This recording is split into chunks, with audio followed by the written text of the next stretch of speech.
Good morning, church. Welcome to another Sunday morning class about choice.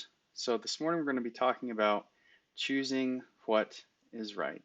And this is not something unique, nothing special. We all know that we're supposed to be making the choice to do what is right. So, we're going to look at a specific example today of a biblical character and his choice and the consequences of that choice. So, if you remember from class last week, what our theme is. The theme of this class is that who you are yesterday turns you into who you are today. So the choices you made yesterday, the decisions you made yesterday, the things that you opted for yesterday result in who you become today and in the future. So that resolves into a couple of different components. So the first component there is that we have free will.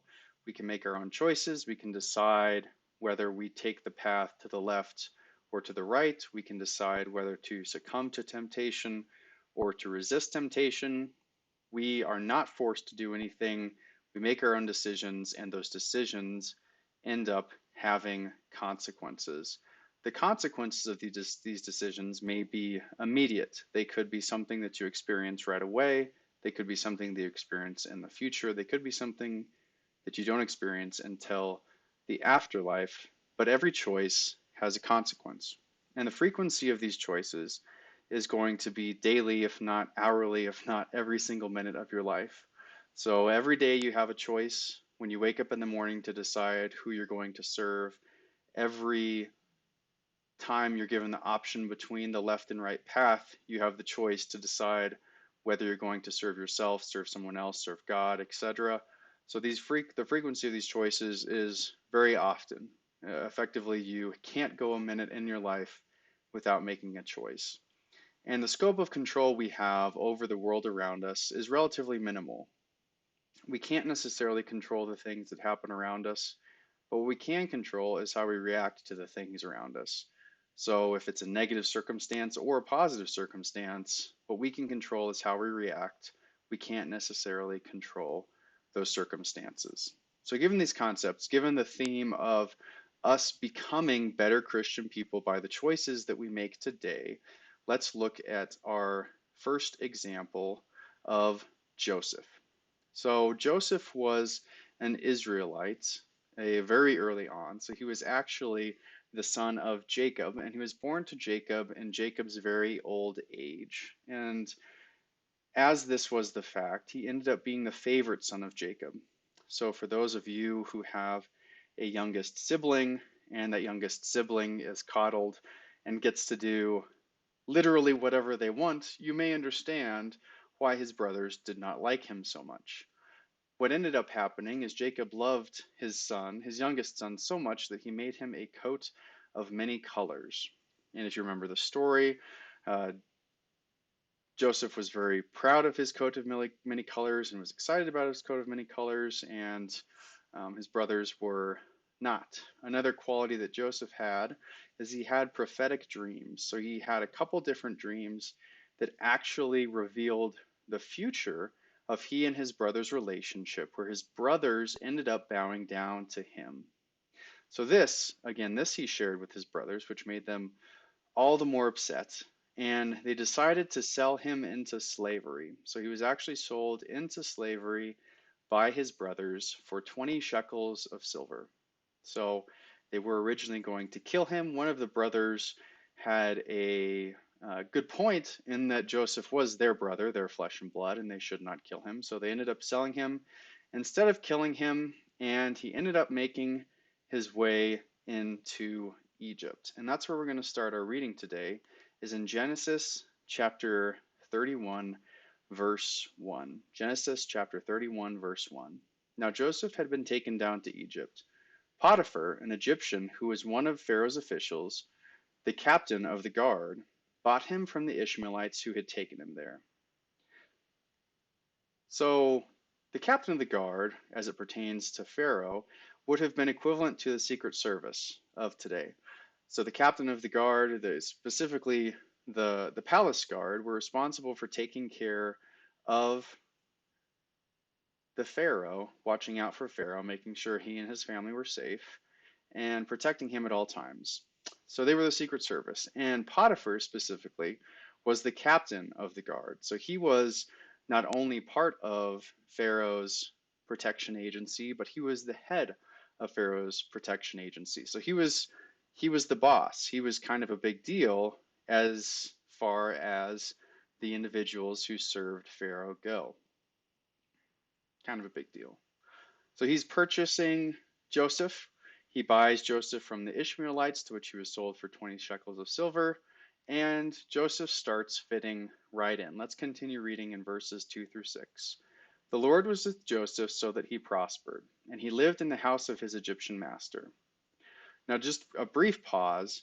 Typically, slaves did not live in the same house as their masters. So the note here, living in the house with his master, is fairly significant. He didn't have, typically slaves, especially for rich people, had their own separate living quarters. And in this case, he was doing so well that he actually lived in the same house as his master.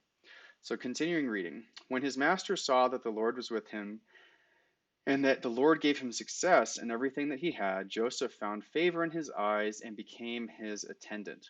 Potiphar put him in charge of his household, and he entrusted him to his care everything that he owned.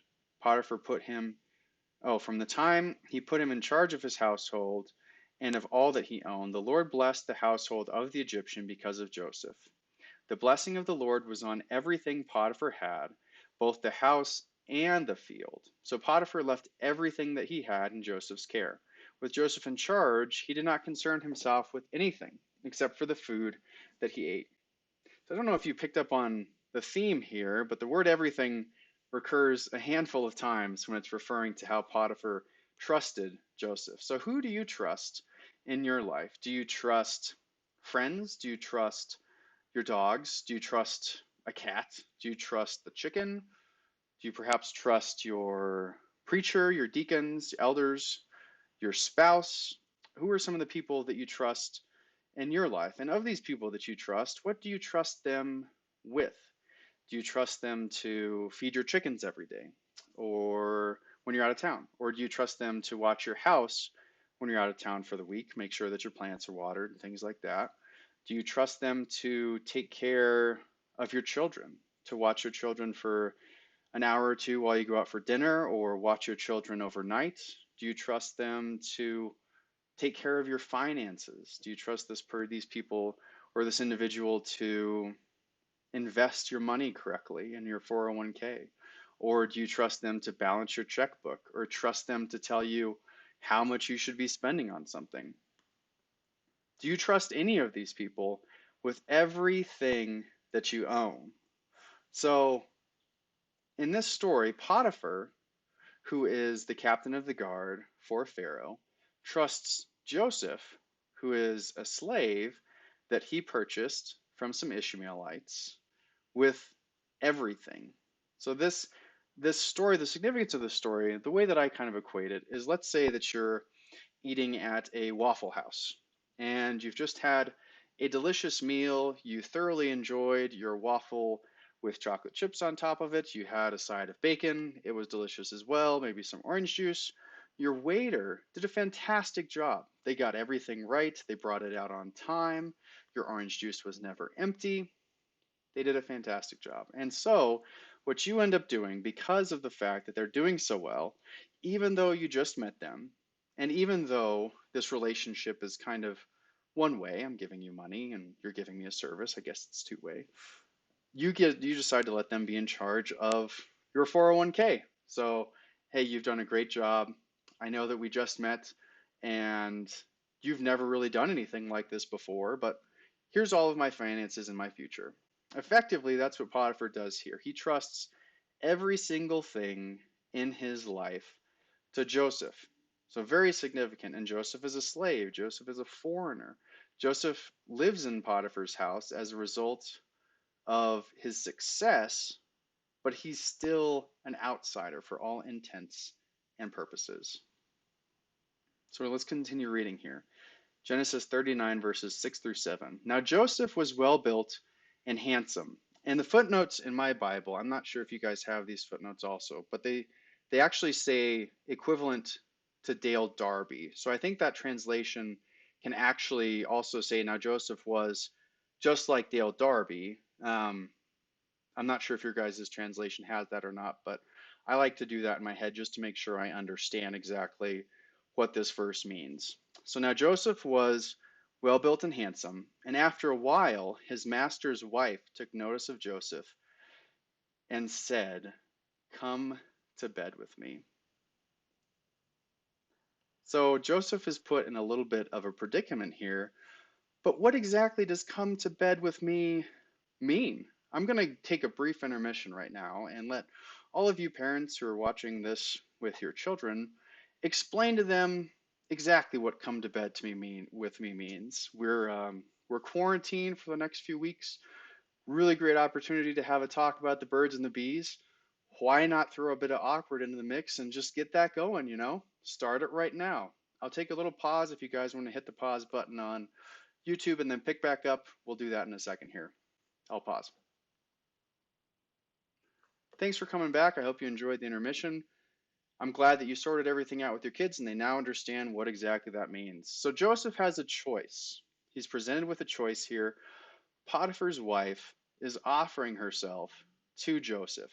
Now, his two different options, for all intents and purposes, are to succumb to the temptation, so sleep with his master's wife.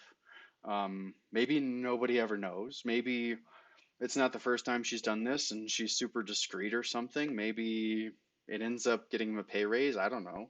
And his second option is to refuse. So by refusing, he could get fired. He knows this is the right thing to do, I think, inherently, just because of his background. But refusal in this scenario has kind of an unknown outcome. Don't really know what's going to happen. So this is the choice that Joseph is faced with. He has to make a decision as to what he is going to do next. So continuing reading here in verses 8 through 10, but he refused. With me in charge, he told her, my master does not concern himself with anything in the house. Everything he owns he has entrusted to my care. No one is greater in this house than I am. My master has withheld nothing from me except for you, because you are his wife. How then could I do such a wicked thing and sin against God? And though she spoke to Joseph day after day, he refused to go to bed or to even be with her. This is great. Fantastic. Let's give a round of applause for Joseph here. He makes the correct choice. He decides that he is not going to fall into temptation. He's not going to sleep with his master's wife. And he continues to resist the temptation day after day. It's not just that she asks once, politely goes away. She continues to berate him with these things. And not only does he say no, but he also removes himself from the situations in which she's tempting him. So I think that's significant too to take note of here. He says he would not even be around her. So this is a completely applicable approach to take for any of us that are struggling with a specific sin. Removing yourself from the situation is resisting the temptation. You don't have to stay in that area. You don't have to stick around and see what happens and can assume you can continue to resist. Removing yourself is completely fine, and that's something that Joseph illustrates right here. So we're excited. This is great. Joseph is doing a great job. The story's not over, though. We've got some more reading to do. Reading in verses 11 through 12. Now one day he went into the house to attend to his duties, and none of the household servants were in there. She caught him by his cloak and said to him, come to bed with me. But he left his cloak in her hand and ran out of the house. This is great. He did it again. He resisted temptation. He ran away. He said no. And when she grabbed him to try to force him into this act, he fled the scene. So Joseph is doing everything that we would want him to do. He's making sound choices. He's following the will of God. He's not succumbing to sin and temptation. So this is kind of a second set of choices in this list of things that Joseph is going through. So in this second choice, he still has effectively the same exact two options. The first one is to give in to the sin and give in to the temptation. Now, the context here is slightly different because we read that they're alone. So they're inside the house, it's just the two of them. If he wanted to get away with this, if he wanted to do this, he very well could. And him and Potiphar's wife, would be the only two people that would know about it outside of God, of course, the only two human beings. So this was his chance. If he wanted to do it, he could do it in this context. And then his second option is to refuse, which he does. He refuses outright. And when she tries to grab him to force herself on him or to force him onto her, he runs away. There's an extreme amount of wisdom in running away. Now, let's read a little bit from Paul regarding this concept of kind of fleeing the scene and getting out of these kind of circumstances when there are problems. So 1 Corinthians chapter 10 verse 13 says that no temptation has seized you except that which is common to man, and God is faithful. He will not let you be tempted beyond what you can bear, but when you are tempted, he will also provide an escape so that you can stand up under it. So in this context, the escape for Joseph was fleeing the scene. The escape for Joseph was getting out of there, running away, and not sticking around to see what was going to happen next. And then in 2 Timothy chapter 2 verse 22, it says, "Flee the evil desires from youth and pursue righteousness, faith, love, and peace, along with those who call on the Lord out of a pure heart." So again, we hear this word flee. Flee the evil desires of youth. And that's exactly what Joseph does. He flees this evil desire that he could have succumbed to potentially if he stuck around. So he runs away. Now the story kind of gets a little more interesting from here, verses 13 through 18. When she saw that he had left his cloak in her hand and had run out of the house, she called to her household servants. "Look," she said to them, "this Hebrew has been brought to us to make sport of us. He came in here to sleep with me, but I screamed. When he heard me scream for help, he left his cloak beside me and he ran out of the house." She kept his cloak beside her until his master came home. Then she told him this story: "That Hebrew slave you brought us came to make sport of me, but as soon as I screamed for help, he left his cloak beside me and ran out of the house." So the first thing that we see in this set of scriptures is that she calls for her household servants. So it's kind of interesting here because we read that no one was home, but she calls for her household servants. So she has to be either actively going outside and seeking after these people, or she actually goes and she does scream, she makes a big ruckus and they come in, or they really weren't that far away. And he could have gotten caught anyway if he decided to do this sin and engage in it and whatever else. So that's the first thing that's kind of interesting here. And then we also see that she's telling the story twice. So not quite sure. She tells it to the servants and then she tells it to Potiphar. So she's telling it to the servants to kind of build up some backstory, make sure she's got people on her side. Maybe she's got some trust issues with Potiphar and he's caught her doing this before. So she needs to make sure that everybody's kind of abreast of the right story before she goes to him and kind of build this case against Joseph. And then she goes and tells Potiphar about it. But the most telling part of this set of scriptures with regard to how Potiphar's wife thinks of Joseph is that she refers to Joseph as your slave. So she completely dehumanizes Joseph in these set of scriptures, both when she talks to the other servants and to Potiphar. So it's not our friend Joseph or our co-worker or our whatever else. It's your slave Potiphar. Your slave was the one that tried to do this to me. And this really exposes that she was trying to use him this whole time. And regardless of what she wanted out of this, we know it's wrong. We know adultery is wrong. It's very telling now to understand that she was using Joseph as a means to an end in these set of scriptures. So let's continue reading here about the consequence.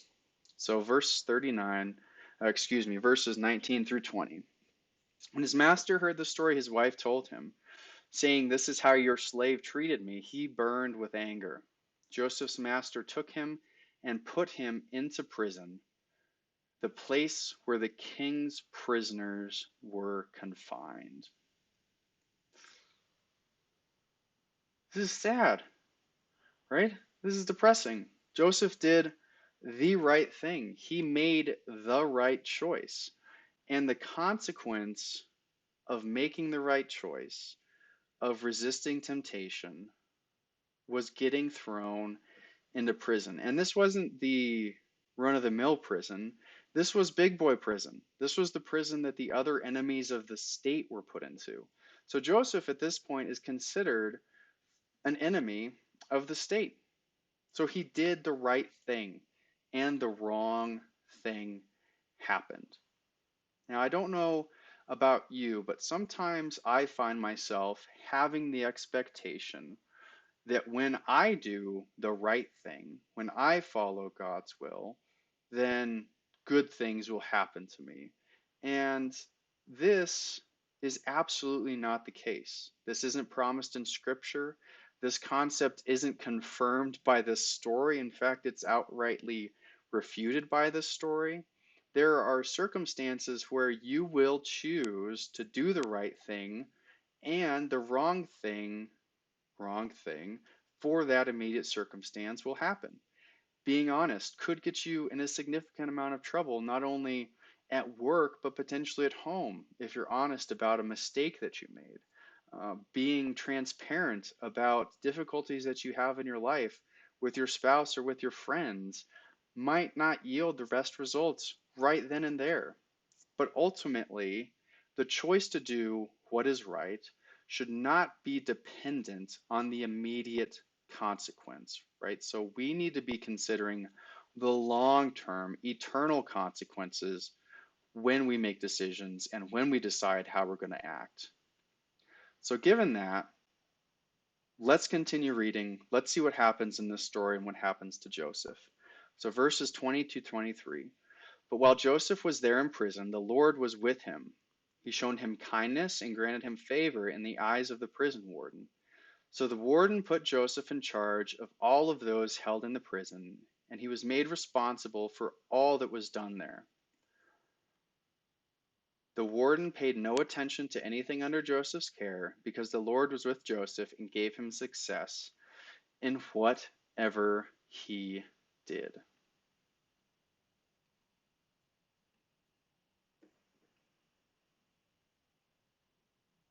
Ah, way to go, Joseph! So this is great.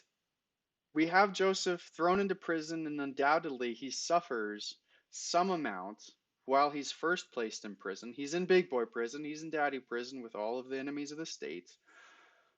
But ultimately, God elevates him into a position inside of the prison where he can continue to be a servant and a tool for God because of his faith and because of making the right decisions.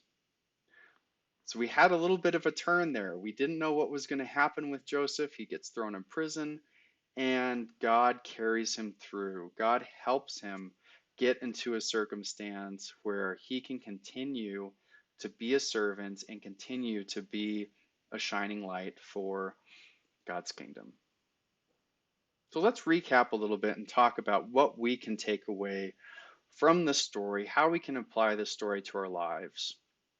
So we know that we all have free will. We talked about that in the beginning, and free will is the thing that allows us to build character. It allows us to affirm our faith. It allows us to show God that we believe in Him and that He is our eternal creator.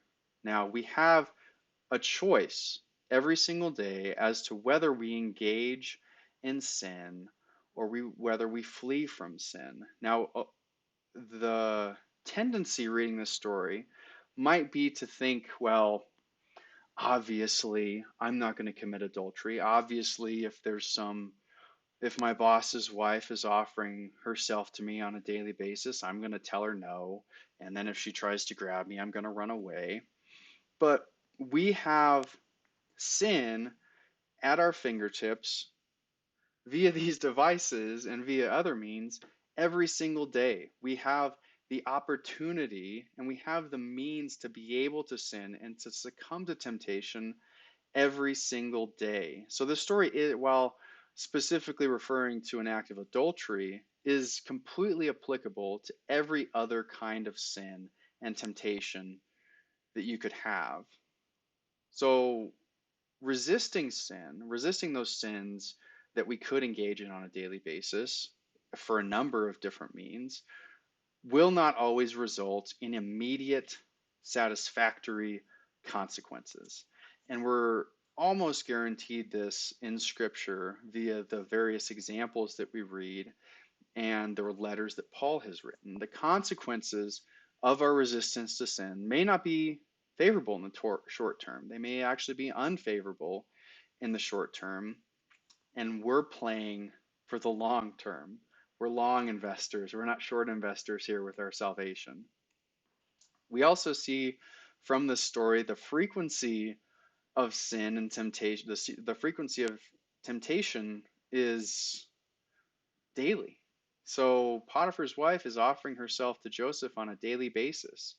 And it's even so frequent and persistent that there's a physical component involved. It's not just verbal, there's a physical component involved.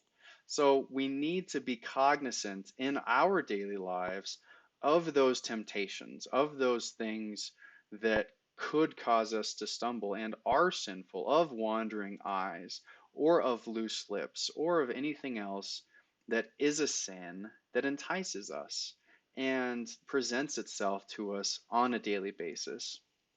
And what we have to do through all of this, when there is a negative consequence, when we resist temptation frequency and what ends up happening isn't favorable, is we need to react in a way that illustrates our perseverance through faith.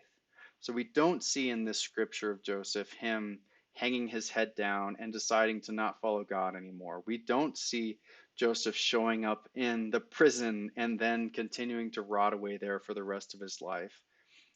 The reaction that Joseph has to his circumstances is to continue to follow God through faith, with the belief that God will make it right in the long term. And again, that long term might not be today, that long term might not be tomorrow, that long term very well could be eternity. But God is faithful, and He will follow through on His promise to take care of us if we serve Him.